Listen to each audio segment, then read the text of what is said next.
mimi na mtoto wangu kabisa wa kike. Ili vuguvugu la ugomvi wa wanandoa hili lilimfanya akatai kuwa mwanamke.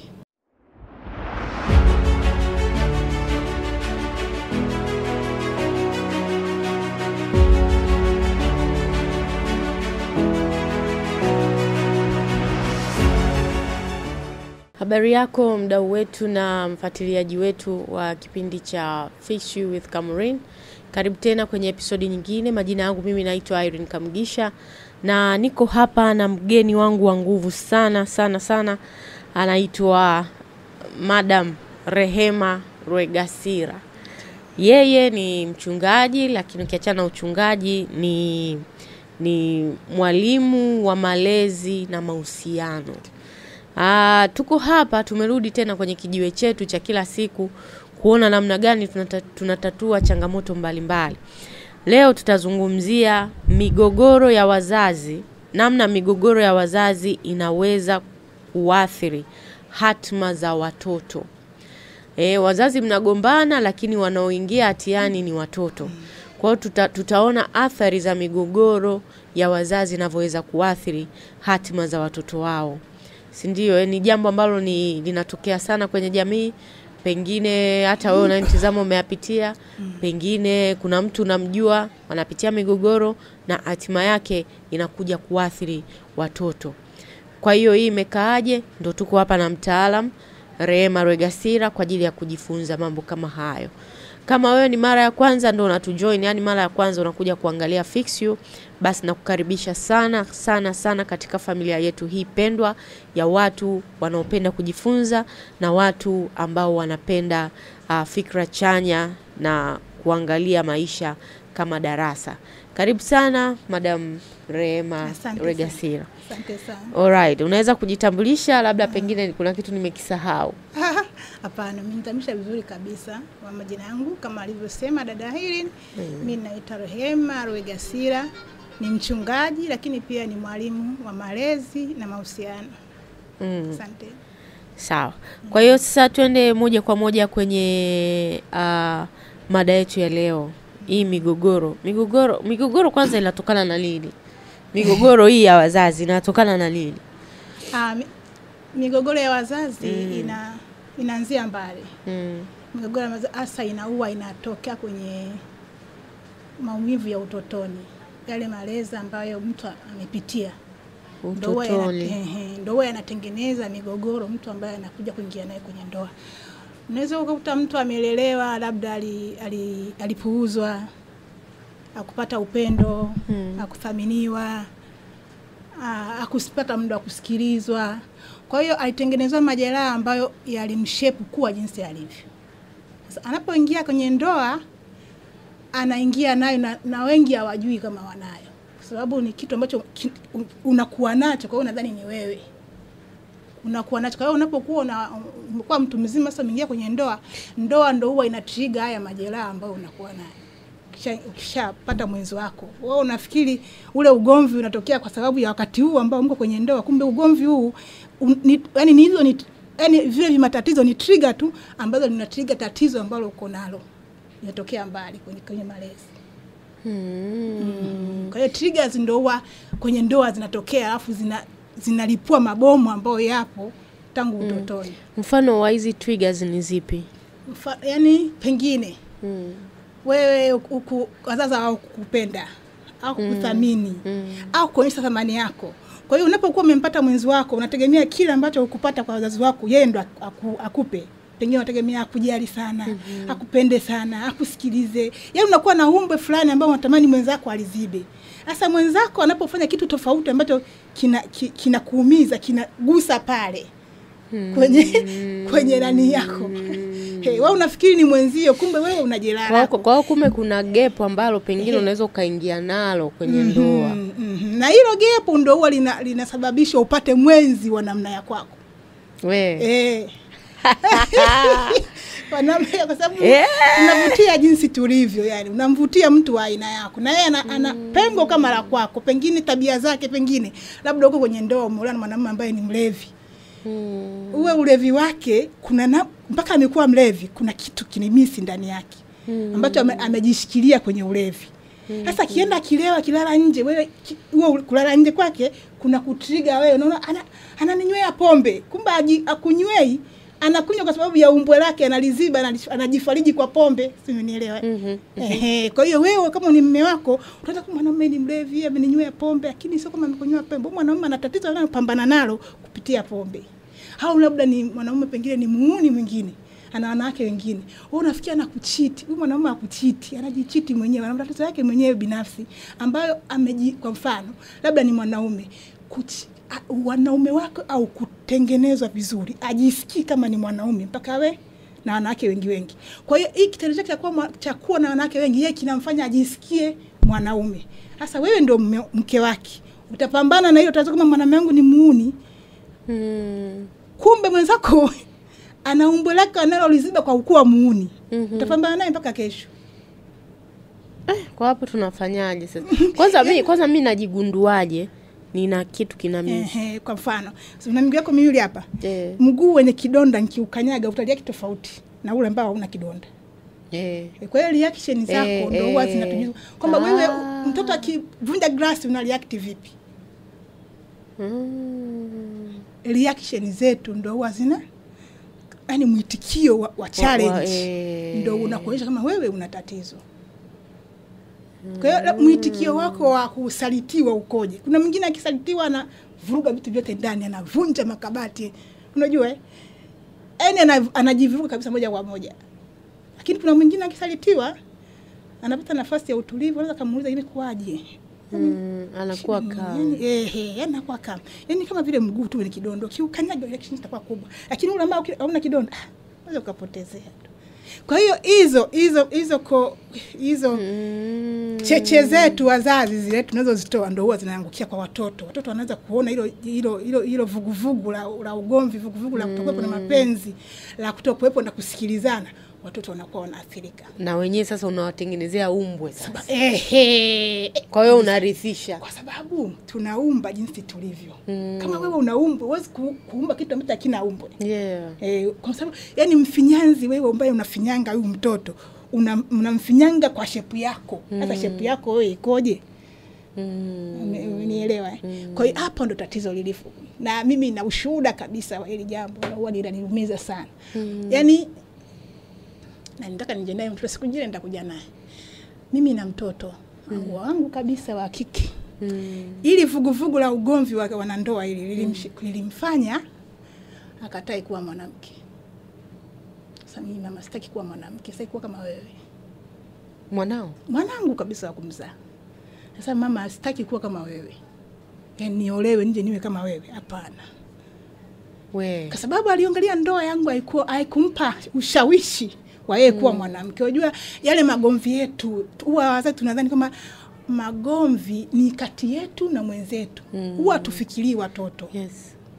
Sasa mnapokuwa mnagombana watoto wanawatazama. Kama ni wa kiume atachukia wanawake. Kama ni wa kike atachukia wanaume. Sasa mtoto wa kike akishaanza kuchukia mwanaume, unajua amejichukia yeye mwenyewe. Na amechukia jinsia yake. Kwa hiyo anataka kuwa aina ya jinsia anayoichukia. Hapo ndo kasheche sasa. Wengi sana matomboi wanachukia wanaume afu wanataka kuwa kama wao. Sasa mwanangu alianza kwa hiyo tabia. Sasa mwanzoni sikuelewa mapema. Nilikuwa anavaa nguo za kitaka kuongoza kwa kiume kwa kubwa nini. Kasielewi. Unajua apita tu. Haya, taacha tu. Sasa nitafupisha. Siku zikaenda. Siku moja akatoka shule. Akaniambia mama nataka niongee na wewe.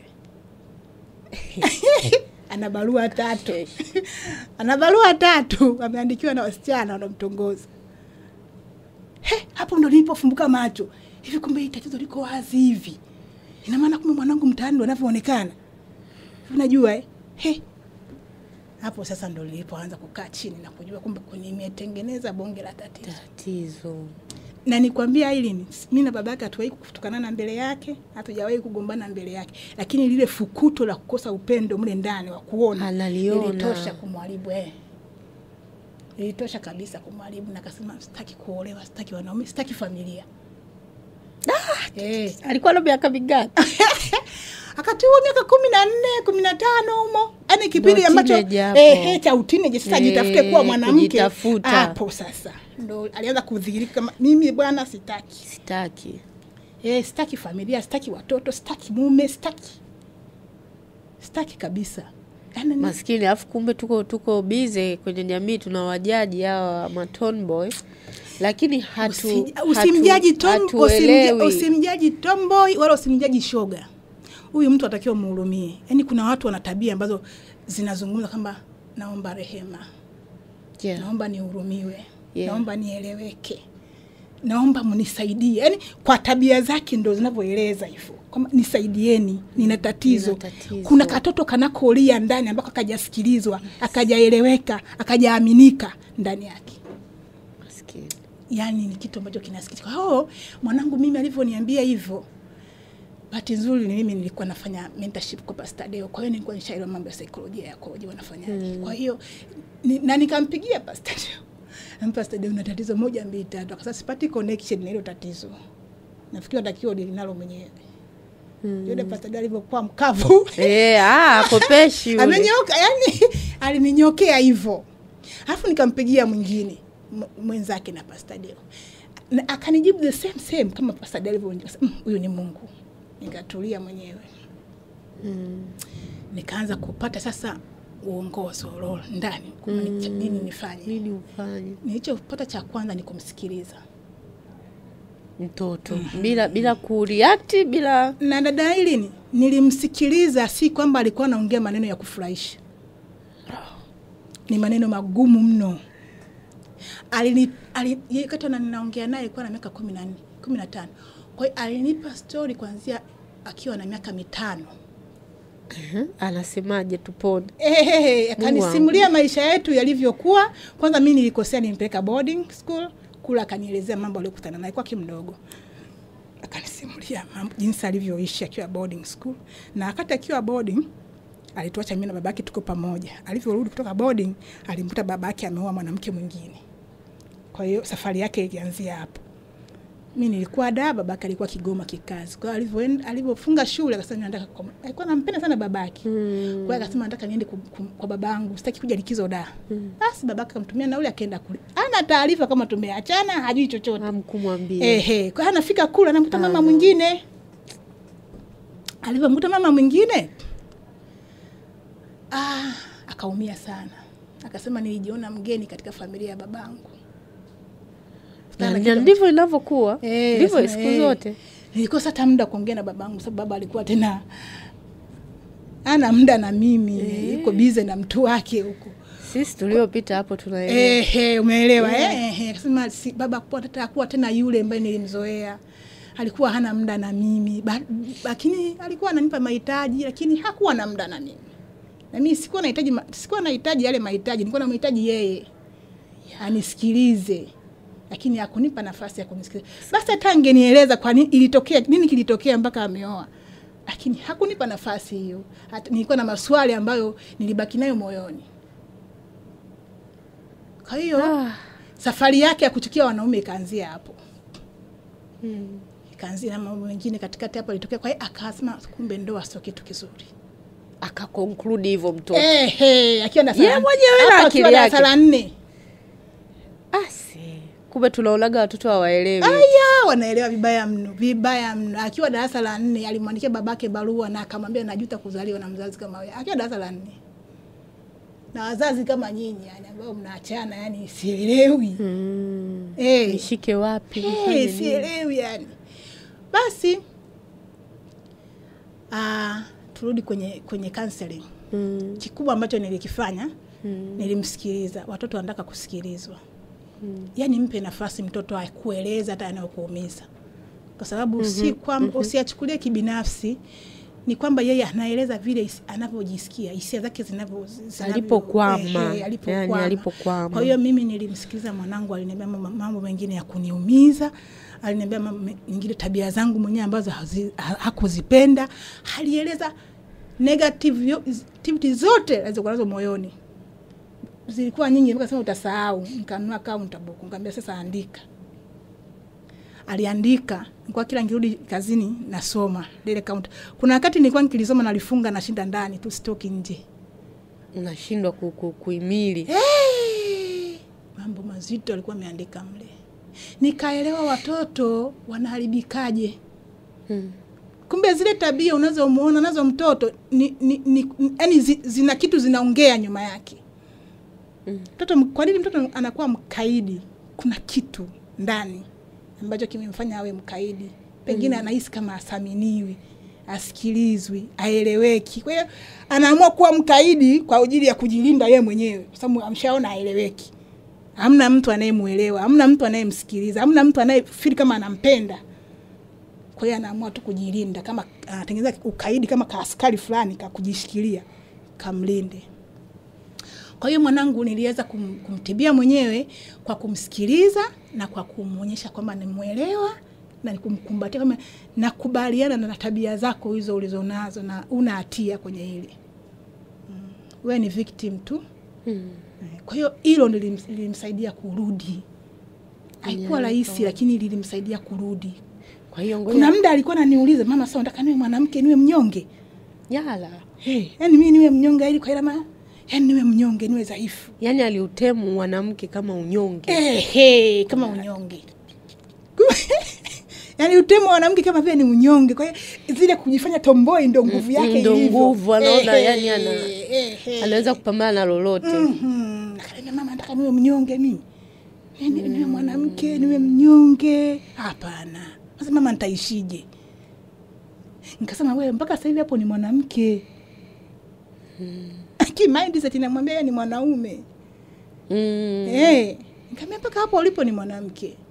Kwa hiyo nikaendelea kuzungumza naye, kumuelezea athari za kutokuwa kitu kisichoeleweka. Sema wewe sasa hapo sio mwanaume wala sio mwanamke, ni kitu kisichoeleweka.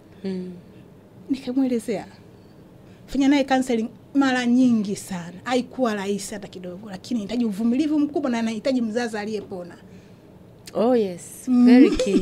Mzazi aliyepona. Kama hujapona huwezi kuhimili. Alo utamwashia moto. Yani utamfukuza nyumbani. Yaani utamfukuza nyumbani. Ndio maana mimi nimeshangaa eti unampa kautabu kuandika. Aliandika. Akaniambia kabisa na jinsi anavyojisikia na jinsi ambavyo atamani kabisa kuwa mwanamke. Akasema kama itatokea nitahitaji mtoto, nitaadapt. Lakini siwezi kubeba mimba ya mwanaume, yani mwanaume. Anaongea wazi na akaniambia mama. Akaniambia mimi nikitembea barabarani watoto wa kike ndio wananivutia. Oh Lord. Ukiwa hujapona huwezi kuelewa. Kwa hiyo akikwambia namuelewa. Akikwambia hivyo unafanyaje? Unatulia hivi. Natulia nasikiliza hivi. Kabisa. Siku moja nitakuja naye hapa ataongea atakwambia. Yaani yeye mwenyewe baada ya kupona alinishangaa, hivi mama uliwezaje kunielewa?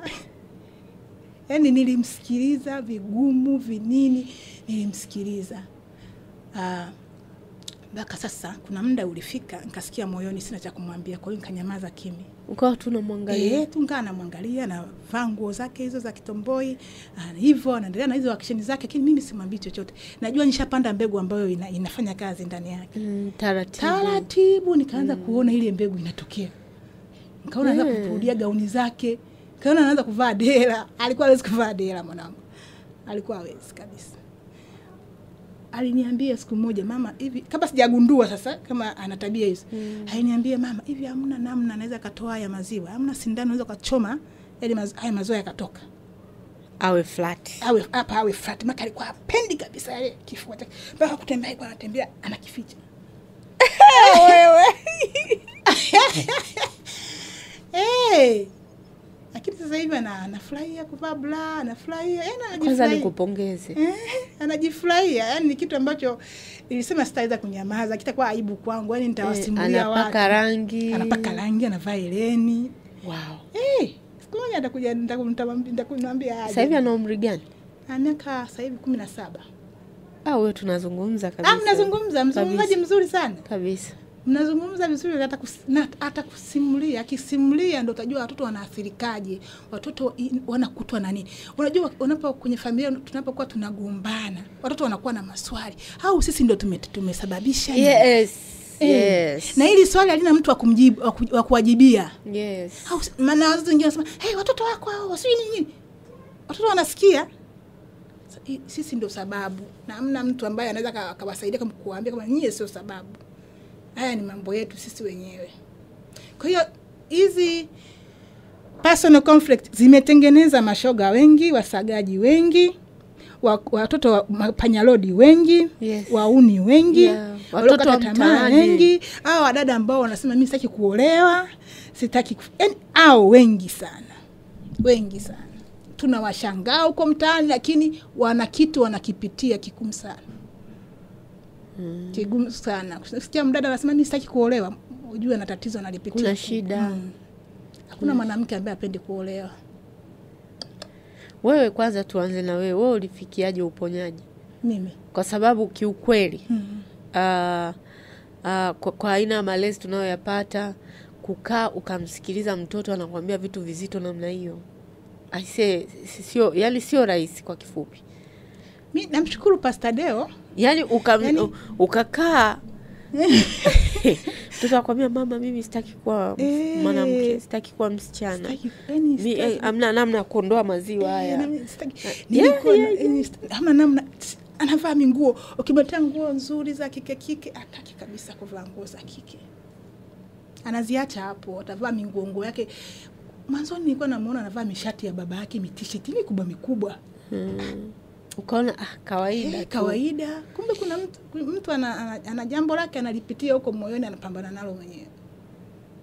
Mpaka nilipoitoa hizo barua watoto wameeleza au hisia zao. Ndio nilipokuja kushtuka, kumbe hili tatizo liko dhahiri. Nikapiga kifua, sasa naanza kusikiliza mtoto.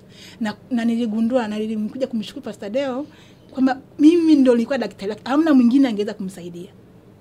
Kwa sababu wewe una interact yani kwa sababu yani kulikuwa alihitaji upendo wangu, alihitaji nifanye kile ambacho sikukifanya before.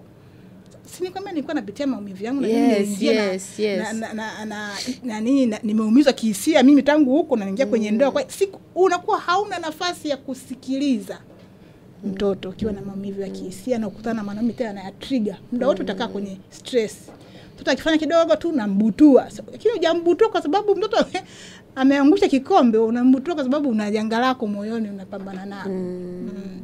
Kwa hiyo kila ambacho sikukifanya udogoni mwake ndio nikija kukifanya akiwa mkubwa. Ilifika mahali alizima ili nilikuwa namuogesha. Wakati namsaidia kupona. Alifika mahali akawa haoni cha kufanya. Yaani akawa haendi shule, hataki kuoga, hataki kufanya chochote. Amestaki. Karudi tena kwa kina Pastor Deo, jamani Pastor kimetokea hiki. Akaambia hapo sasa gari likiamsha litakuwa limeamsha. Yuko sawa huyo. Mwache. Anajitafuta manake yuko kwenye stage ya kujitafuta. Kama kiamka sasa ataiona njia. Kwa hiyo kana muogesha, namsaidia hivyo, namwacha. Baadaye kweli gari liliamsha. Akatafuta nguo zake za zamani akazirudia. Nilianza pia kumrudisha nyuma na album fulani hivi ka utotoni. Kama mwanangu ulikuwa hivi.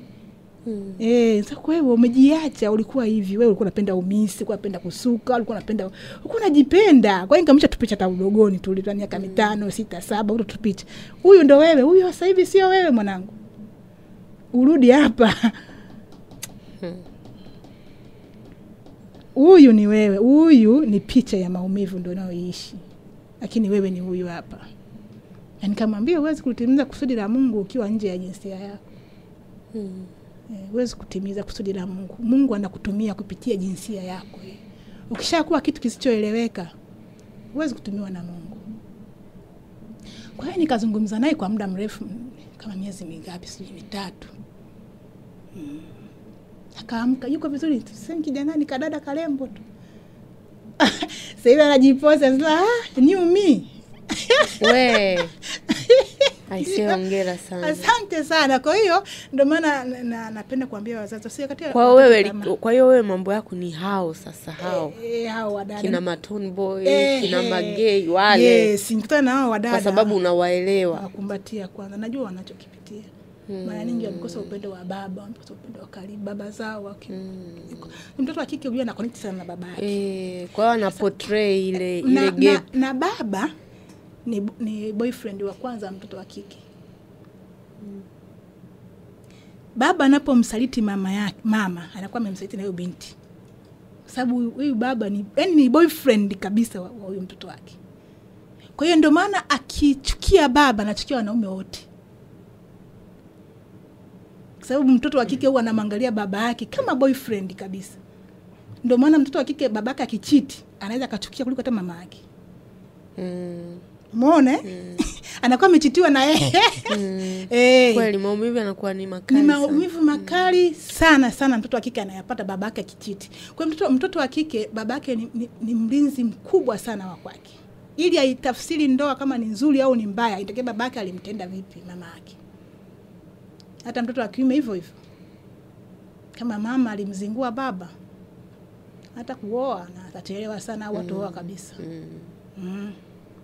Kwa hiyo alivyoichukia ndoa mwanangu, akamchukia na babake, alimchukia babake kabisa. Sasa hivi ndo ameanza kumrudia.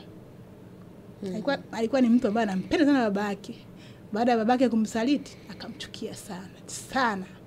Alivyoanza kupona sasa hivi ndo anaanza kuelewa kwamba kumbe mama anatokea na nini. Hata anaanza kuelewa babake naye ni victim, anapambana na kitu ambacho kiko ndani yake.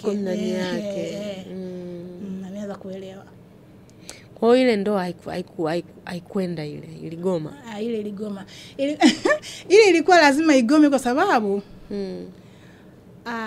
lakini ulijua baada sasa ya baada mambo ya kupona baada ya kupona ndo niligundua hata kwa nini niliolewa na yule mtu.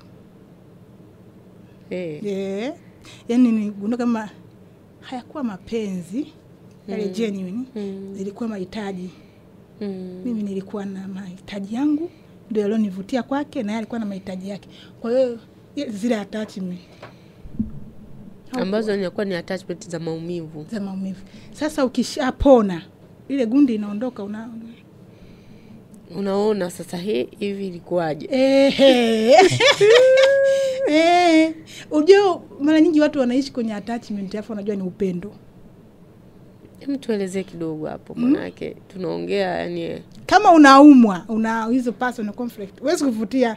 Yaani ni sio rahisi sana kumvutia mtu ambaye haumwi kama wewe.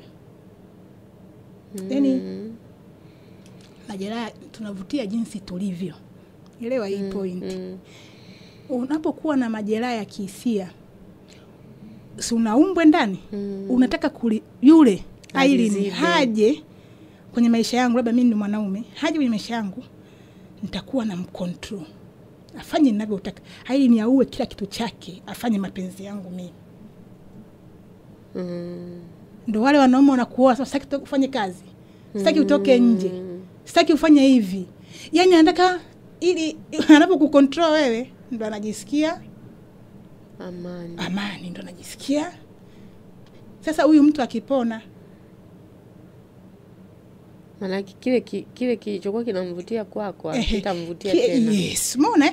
Kama ni mwanamke ulikuwa na umbo lako ndani, unataka mwanaume akukupenda, akukusikiliza, unataka mwanaume akukupetipeti, ukutoa out, si kufanyaje, kufanyia birthday yako, kumbuka birthday yako, akufanyeje, ndio unajisikia kidogo unaishi.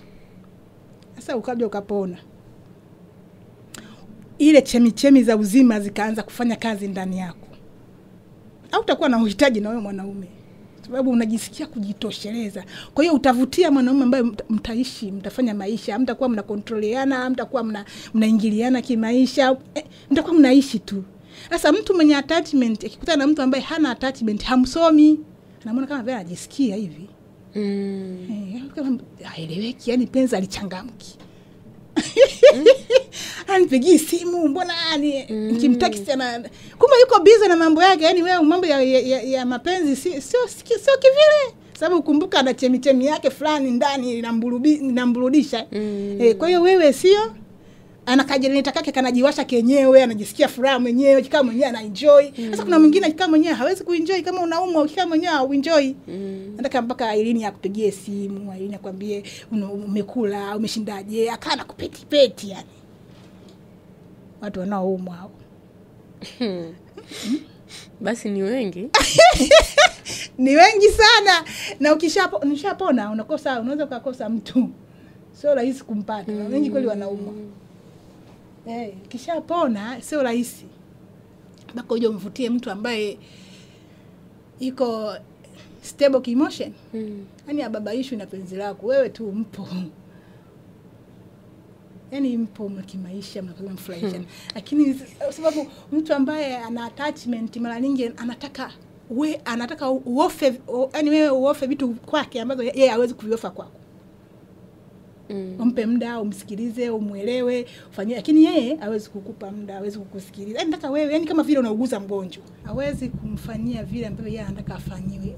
Anakuwa kwenye upendo fulani wa kudai, wa madai. Mbona unifanyie hivi? Mbona unipendi? Mbona unitumie message? Mbona ukumbuki siku kuzaliwa? Mbona yani mapenzi ya namna hiyo.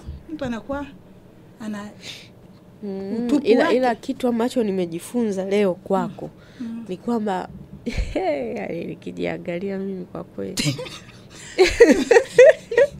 kwamba vile ninavyo react katika kila kitu inanijulisha mimi gap langu liko wapi. Yaani mtu anavyo react inaonyesha kwamba huyu anajelaa sehemu fulani ambayo alijashughulikiwa. Na uwezi kulijua sababu ni kitu ambacho ulikuwa nacho. Ulikuwa nacho. Kwa hiyo unajua ni wewe ndivyo ulivyo. Kumbe ni mgonjwa. Kumbe una ugonjwa. Hata mimi nilikuwa hivyo Irene. Nilikuwa na react sana. Yaani kitu kidogo tu umepanic. Yaani umepaniki. Kwa nafikiri ndo nilivyo. Kumbe nilikuwa na tatizo. Kumbe nilikuwa na tatizo ambalo. Kwa nini kinasababisha hiyo milipuko? Nini kinakuwa kinasababisha hiyo milipuko? Yaani ni kama vile mtu unakuwa na boriti, alafu huku kitokea cheche, lazima wewe ulipuke.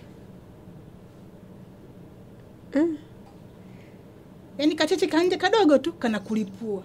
Sababu wewe una boriti tayari ndani. Kinachosababisha ndio haya majeraha ya utotoni. Ukishapita kwenye majeraha ya utotoni, ukikuwa nayo, kupata msaada wa kupona huku ukubwani, sio tu kwenye ndoa, hata kazini tunakuta watu wanasusa, mtu ana hasira tu, wakati mwingine asalimii watu, mwingine ananuna tu, mwingine analipuka tu. Yaani hivyo ni viashiria kama mtu ana tatizo analopambana nalo ndani. Na mtu anasema mimi ndo nilivyo. Mimi bwana ukinigusa, mimi nakuna kutokea. Sio kwamba yuko hivyo. Ni kwamba majeraha ya utotoni haitushepu kuwa watu wa namna hiyo, lakini kiukweli sisi hatuko hivyo. Ukiwa na msingi mzuri wa kihisia ambao hauna jeraha, huwezi kureact kama ambavyo una react ukiwa na jeraha. Sawa. Kwa hiyo labda uzungumze na wazazi ambao ana mtoto ambaye anaonesha hizo dalili za, kama ni wa kiume anapenda mambo ya kike, kama ni wa kike anapenda mambo ya kiume. Yaani vitu gani mzazi hatakiwi kupuuza? Kwa sababu unaona kama wewe uko nawaza ni utoto tu. Alafu baadaye anakuja analitamka lile lenyewe. Mimi sitaki. Mimi sitaki kuwa mwanamke, nataka niwe wa kiume. Nataka niwe mwanaume, sitaki kuwa mwanamke. Lakini kuna vidalili ambavyo alianza kuvionyesha. Ndio, na kuna maswali huwa anauliza, mama unampenda baba? Baba unampenda mama? Huwa anatafuta kujihakikishia usalama wao. Sasa sisi wazazi tukikuta tumeshavuruga au tunajibu vibaya. Usiniulize swali gani unaniuliza hilo? Sio nini? Kwa hiyo wazazi tusiwachukulie poa watoto. Yaani ile tabia ambayo unaiona kwa mtoto wako ikurudishe nyuma, ujiulize. Unaona mtoto wako ana tabia fulani, rudi nyuma, jiulize nini chanzo cha hii tabia? Kwa nini mtoto wangu ana react hivi? Kwa nini mtoto wangu yuko hivi? Kwa nini mtoto wangu ni wa kiume lakini anapenda mambo ya kike? Rudi nyuma. kuna tatizo ambalo tayari mtoto umeshalitengeneza kwa mtoto ambalo linamshepu kuwa hivyo halivyo. Mtazamo wake tayari hajioni kama ni mwanaume, anajiona kama ni mwanamke fulani. Kwa hiyo rudi nyuma, ajione mtoto wangu tayari ana tatizo. Wazazi wana tabia ya kusema mwanangu akikua atabadilika, hawabadiliki. Yaani anakuaga hivyo hivyo kama hujamsaidia. Kimsaidia anaweza kubadilika, lakini usipomsaidia atakuwa na shepu hiyo hiyo ambayo unaiona. Kwa hiyo kuwa makini na tabia za watoto wetu. Unapoiona tabia, hiyo tabia huwa inakuambia kitu. Usireact kwa kile kitendo. Rudi nyuma, angalia chanzo cha hiki kitendo ni nini. Na hapo kaa na mtoto wako, msikilize. Mwanangu anarudi usiku sana. Hivi kwa nini mwanangu hapendi kutulia nyumbani? Hapa nyumbani kuna shida gani ambayo mtoto wangu inamfanya asitulie hapa nyumbani? Usianze kumpiga kwa sababu anachelewa, usianze kumshambulia kwa maneno magumu, muulize. Kaa kwa utulivu. Na wale ambao tuna teenagers, usiwe mkali kwa teenagers. Teenagers ukiwa mkali hawatakuelewa na hawatakufungua mioyo yao kukueleza. Ukiwa mtoto wako akishafika kwenye umri wa teenager, mama kuwa mpole, acha kelele. Yaani kuwa mpole kabisa. Msikilize mtoto wako. Yaani fungua sikio kuliko kufungua mdomo. Msikilize mtoto wako. Yaani sikiliza sana kuliko kuongea. Katika kumsikiliza ndo utajua mwanangu anapitia nini. Hapa nyumbani anajisikia salama, hajisikii salama. Au nyumbani ni kitu gani ambacho kinamnyima amani? Ni kitu gani maana mtoto anatakiwa nyumbani kwao apaone ndo sehemu salama. Sehemu yoyote ile anayokuwa akiwaza nyumbani aone ndo sehemu ambayo anaweza kupumzika, ndo sehemu ambayo anaweza kutoa mizigo yake, ndo sehemu ambayo anaweza kusikilizwa, anaweza kueleweka, anaweza kupendwa. Lakini kama mtoto ajisikii hivyo, lazima atatafuta sehemu nyingine ya kwenda kujitia moyo huko, ya kwenda kujifariji kwa machungu anayopokea nyumbani. Wakati mwingine nyinyi mnalala usiku kucha, mnapigana, mnasema maneno magumu, mnafanya watoto wao mnawachukulia poa, na wala hamna naye warudia sema watoto wetu tumerudiana, sisi tuligafirika tu tukagombana na mimi na mama yenu, lakini tumesameheana, tunawapenda watoto na watoto wetu, msione kama vile nyinyi mnahusika kwenye huu ugomvi. Ni mambo yetu tu, mimi na mama yenu, nyinyi hamhusiki. Huwa turudiji wazazi. Kwa hiyo yale magomvi yetu, yale makelele yetu huwa yanatengeneza watoto tusio watarajia. Kama una swali dada hili. Wow, I say kwa kweli umetufundisha jambo leo. Umetufundisha. Mimi binafsi nilikuwaga sielewi. Mimi ni mtoto ambaye nimekuwa katika familia yenye migogoro mingi. Kama mimi. Mingi sana. Na kwa bahati mbaya unajikuta na wewe unaingizwa humo kwenye hiyo migogoro. Unaonekana kama na wewe ni sababu ya hicho kinachotokea, na wewe unasababisha. Unalaumiwa na mama, unalaumiwa na baba, na ukiwa ndo mkubwa ndo it even gets worse. Kwa sababu wewe sasa ndo punch bag. Yaani wewe ndo begi lao. Anayetoka huko anapiga, anayetoka huko anapiga, wewe una kimbilio. Wewe upo unapigwa huku, unapigwa huku. Baadaye sasa ndio unajikuta wanakutengenezea matatizo ya kulipuka. Kwa sababu kitu kidogo, yani unaona na wewe unanilaumu, ngoja nikuoneshe. Sasa mtoto wa namna hiyo, mtoto aina ya kwako, huwa anatengeneza msuli fulani wa kujitegemea. Ni kweli. Huwa hata ashirikishi mambo yake. Ni kweli. Na mara nyingi wazazi wametengeneza hata kwenye ndoa zinakuwa ngumu, kwa sababu wazazi wametengenezea msuli fulani ambazo huwezi kuwa vulnerable kwa mtu, kwa sababu wenyewe wamekutengeneza wewe uwe hivyo mkakamavu. Yes, hawakufanya wewe kuwa vulnerable kwao. Sasa na wewe utakuwaje vulnerable kwa mume hasa? Unashinda, unashangaa umeolewa lakini unataka wewe kuwa hapa. Si kwa sababu wewe unataka, ndivyo ulivyoshepiwa kuwa. Ndio. Sasa mzazi anagombana na mzazi mwenzako, baba yako, mama anakuja kulia kwako. Mama anakuja kukueleza matatizo yake. Pengine ukikaa upande wa mama, baba anakulaumu. Ukikaa upande wa baba, mama anakulaumu. Kwa hiyo watoto wengi wanakutana na hilo tatizo. Wanatengeneza kitu moyo mgumu wanaoongeleaga leo. Yani kuwa na moyo mgumu. Hata mimi nilikuja kujiogopa baada ya kufiwa. Sili, unajua sili? Yaani ndani yangu naona sio sawa kulia. Ndio. Nakuelewa sana. Sio sawa. Unakuwaje mnyonge? Na nikijikuta ninafanya hivyo, nitajiuliza hivi una shida gani? Wewe unalia. Yaani unalia. Unaliaje? Yaani unakuwaje mnyonge? Unatakiwa upambane, uwe na misuli. Wewe unapambana. Unapambana. Lakini sasa baadaye athari ya zile nilichokuja kukiona pale, watu unajua watu wakinaga msibani wanaongea mengi sana. Sijui nini yaumia hata kwa amesababisha. Yaani wanaongea vitu vingi sana. Yaani usipolia unaonekana wewe ndio umeua. Lakini huyo mtu kumbe ukikaa mwenyewe sasa pale naona kweli wewe mwanangu umepigwa. Ndio, ukishabaki mwenyewe sasa. Sisi wote tunajiacha pale ndo laza ilikuwa pigo kweli. Lakini ukitoka nje, ukitoka nje unaonesha everything is fine. Maisha yanaendelea fresh. Yaani na unaweza kumcancel mtu pale. Ndio. Unajua bwana, yani ndio maana jamii huwa haituelewi kwa sababu jamii imekaa upande wa kuhukumu sana. Jamii imekaa upande wa kuhukumu, lakini vile unavyomuona mtu jinsi alivyo, kuna kitu ambacho kinaendelea ndani yake kinamfanya awe jinsi alivyo. Na wakati mwingine yeye mwenyewe hata ajui nini kilitokea mpaka anakuwa vile alivyo. Ni mpaka sasa urudi nyuma uongee naye ndio utajua huyu tatizo lake liko hapa. Na nilichogundua tena kingine, the moment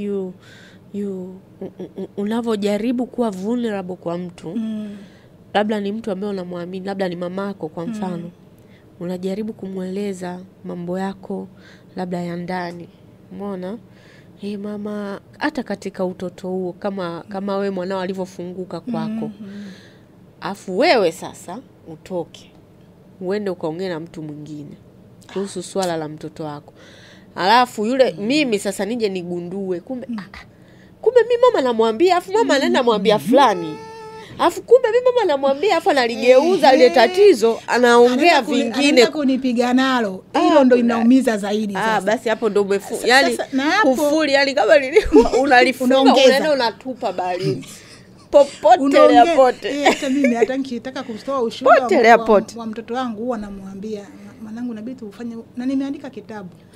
Niambia mwanangu, inabidi ufanye hii nani yako kuwa ushuhuda. Unaonaje? Kuna kipindi alikuwa hayuko tayari. Sasa hivi ndio yuko tayari. Afadhali na kitabu tumeandika pamoja.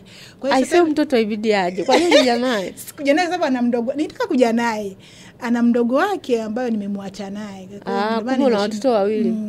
Ndio maana nimeshindwa kuja naye, lakini ilikuwa nije naye. Kila studio nikienda huwa anaendaga naye. Kwa sababu yeye ndo anaweza akakuelezea, sababu yeye ndo mwanga. Ndo mwanga mwenyewe. Na sasa hivi anapenda kuelezea kwa sababu anatamani wengine wapone. Anatamani wasichana wengine ambao hata walikuwa wanamtongoza kule shuleni nao wapone. Sababu mama, maana hata wale mtongoza walikuwa na shida. Na ananiambia mama, wale uwezi kuwagundua maana ni hawajabadilika kama mimi ninavyotaka, kama kitomboni. Ni warembo, ni kama vile wanawake, lakini hawapendi wanaume, wanapenda wanawake wenzao. Kwa hiyo mzazi sio rahisi kujua. Atakuwa anamsifia mwanae, mwanangu anaka mambo ya mabwana, sio nini, usimsifie sana. Kwa nini anatakiwa awe na bwana? Anatakiwa awe na bwana. Ukiona ana bwana lazima ujiulize mara mbili. Binti yangu miaka 18, 19, mbona sioni pilika za kwamba yeye ana mtu. Usiweze kumsifia na tabia nzuri. Hebu jihakikishie. Inawezekana huyo rafiki yake huyo unayemuona naye ndo mtu wake. Kabisa. Sasa inatokeaje sasa huyu unatamani mwanaume? Yaani sielewi, unajua. Yaani inatokea kama unatamani mwanamke mwenzako. Na mimi nilimuuliza swali mwanangu, hivi mwanangu inakuaje? Akaniambia, mimi mwenyewe sijui, lakini nilipoanza tu kuviwaza, kuwa na mindset ya kiume, nikapata ile hisia za kiume. Kwa sababu nikishapata hisia za kiume, tavutiwa na wadada. Unajua mambo Madam Rehema, yapo kuna watu wameolewa lakini ana girlfriend, ni mwanamke ameolewa lakini ana girlfriend. Wapo wengi. Ni mwanaume ameoa lakini ana boyfriend. Yaani ndo hapo sielewi, yani kwa vile ni ile ndoa anaifanya inakuwa kivuli.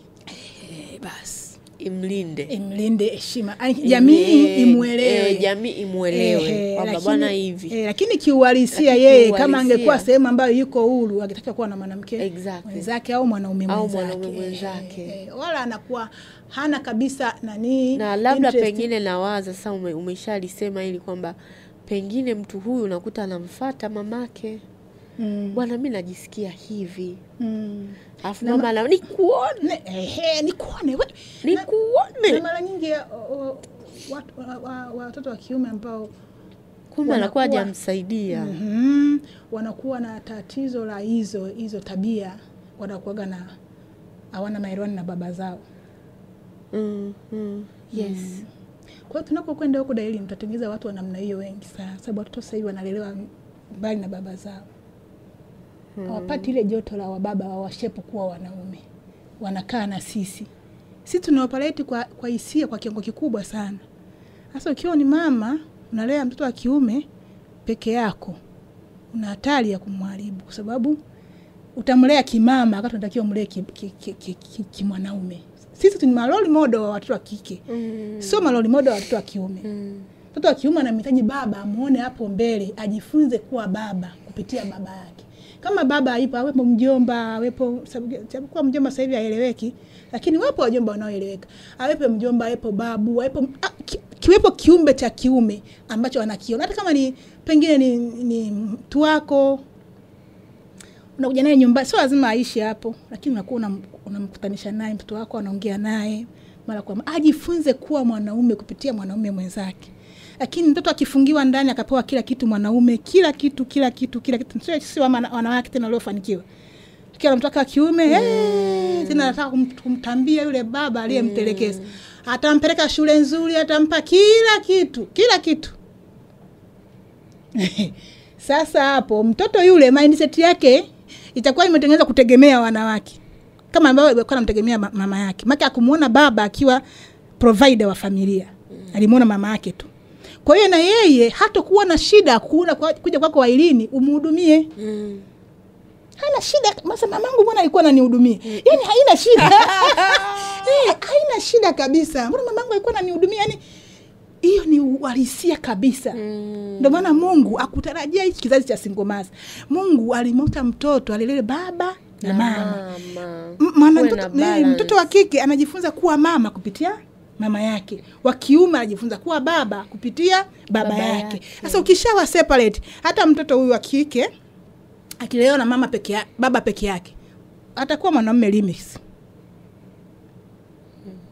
Katoka kamekuwa na baba tu, hatakuwa mwanamume limits. Hawezi kuwa mwanamke. Hawezi kuwa ule mwanamke ule utaharibiwa. Hatakuwa kama mwanaume, kama baba yake alivyo. Kwa hiyo baba na mama wapo kwa ajili ya kuneutralize hizi energies.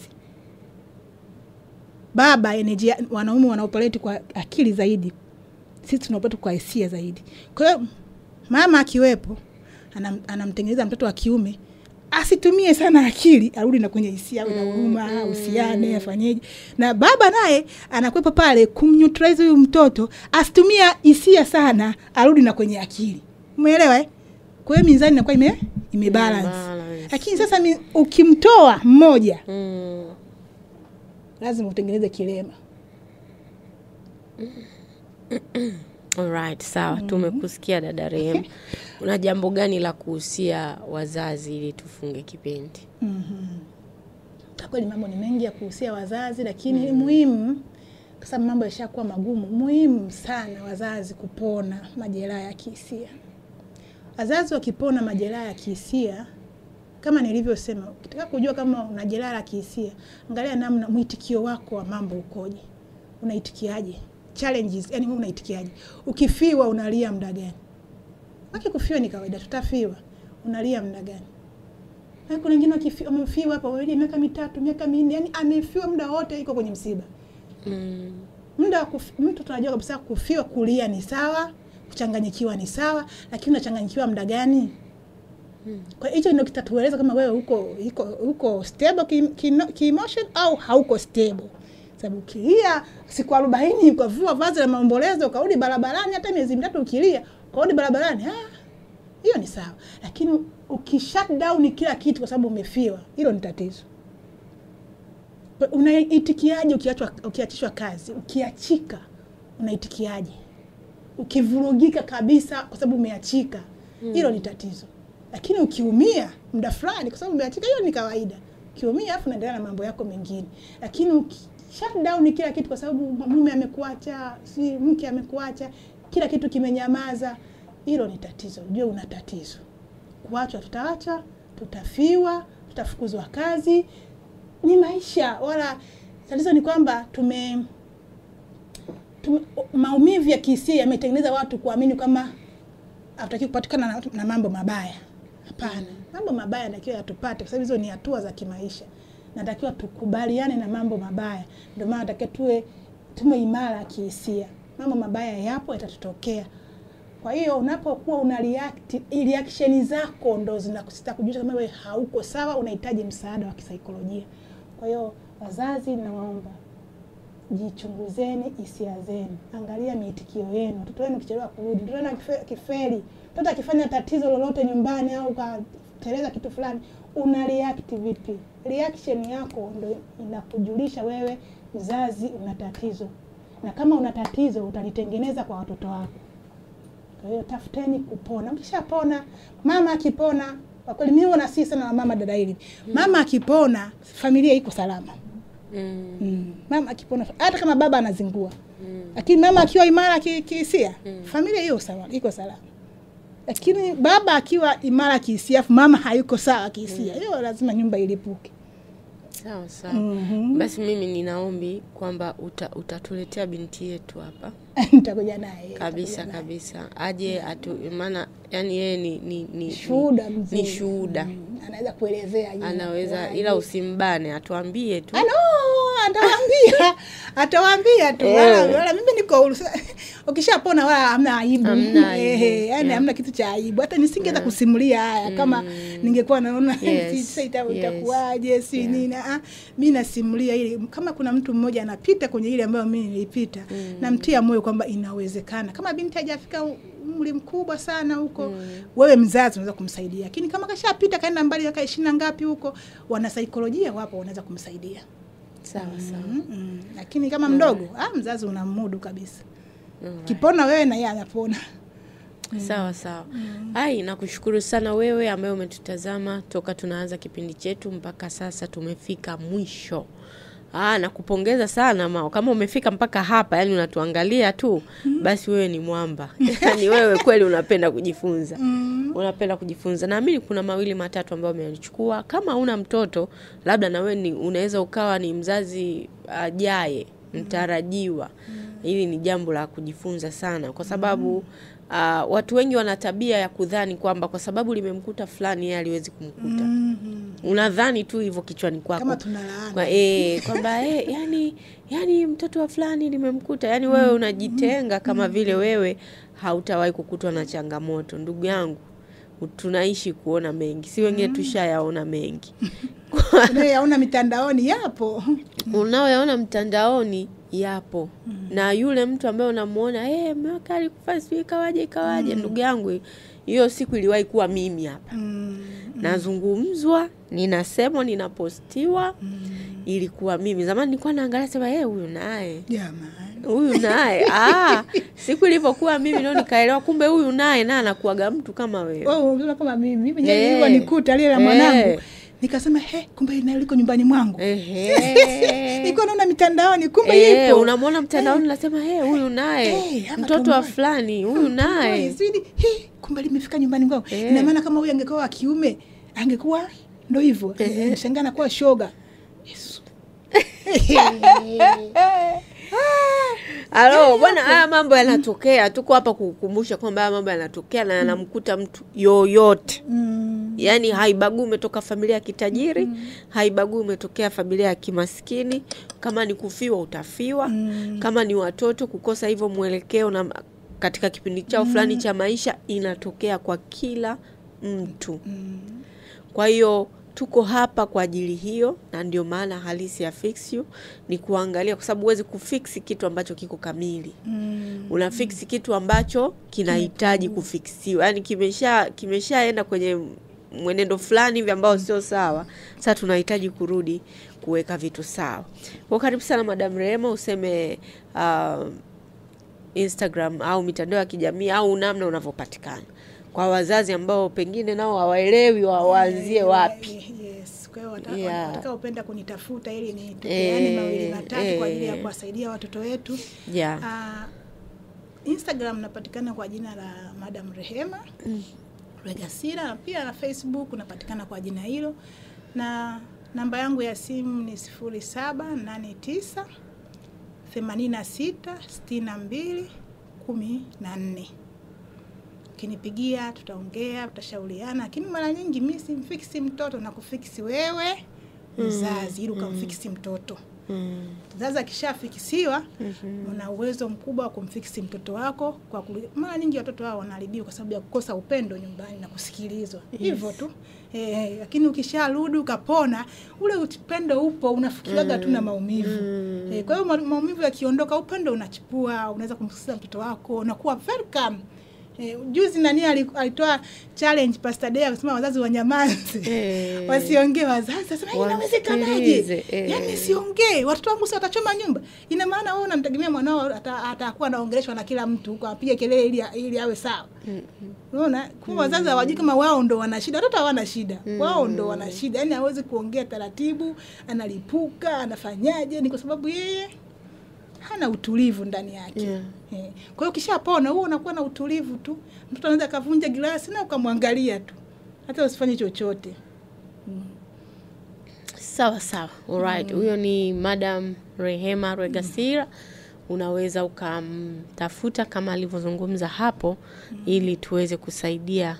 Lengo la hili jukwaa mojawapo pia ni kukukutanisha wewe na mtu mwenye msaada kwako. Mtu sahihi mwenye msaada kwako.